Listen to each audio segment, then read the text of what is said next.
Anna's physical development. Anna's puberty and physical growth.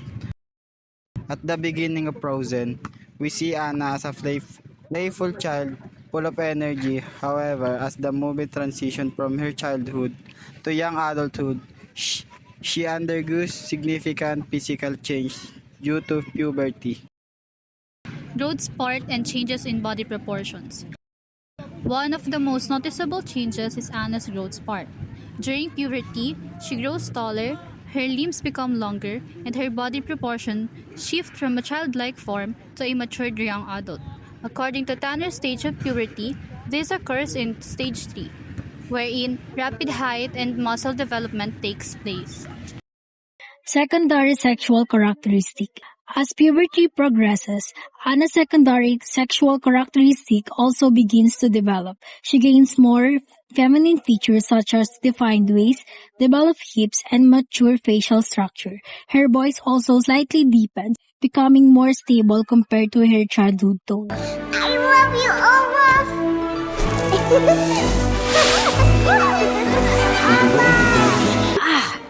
Especially for a man in heels. Are you okay? I've never been better. This is so nice. Achieve preferred social roles.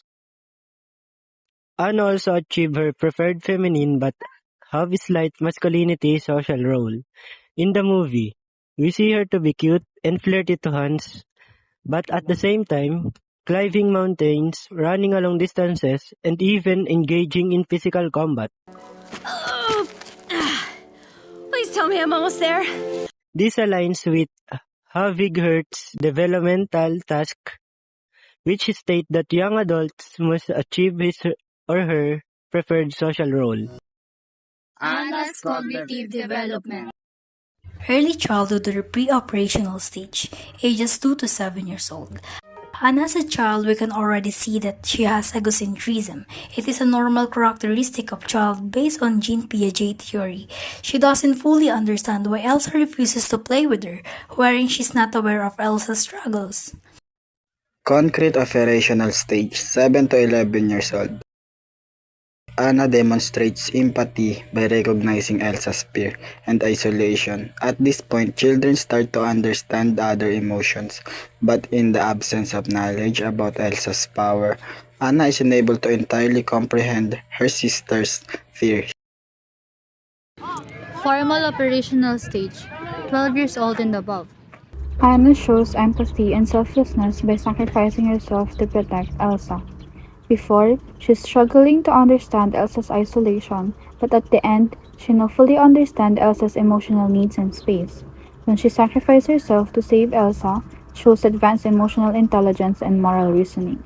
This stage highlights their emotional and cognitive growth, helping them to rebuild their bond and embrace their true selves. Anna's socio-emotional development. Initiative versus guilt. As a child, Anna is full of initiative. She constantly seeks Elsa's love and attention. She knocks on Elsa's door, invites her to play, and tries to reconnect. However, Elsa isolates herself, leaving Anna feeling rejected and confused. According to Erikson, this stage is about balancing initiative and guilt. Anna takes a lot of initiative, but because she doesn't understand Elsa's behavior, she experiences self-doubt.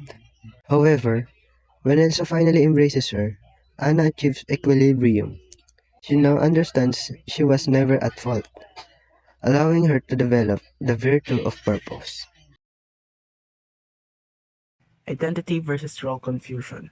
As a teenager and young adult, Anna struggles with identity versus role confusion.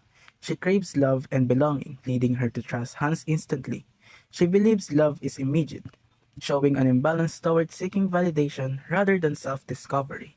When Hans betrays her, Anna is forced to rethink her understanding of love.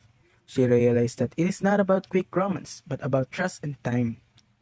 By the end, Anna balances this crisis by learning that true love develops through trust and sacrifice, helping her to achieve the virtue of fidelity.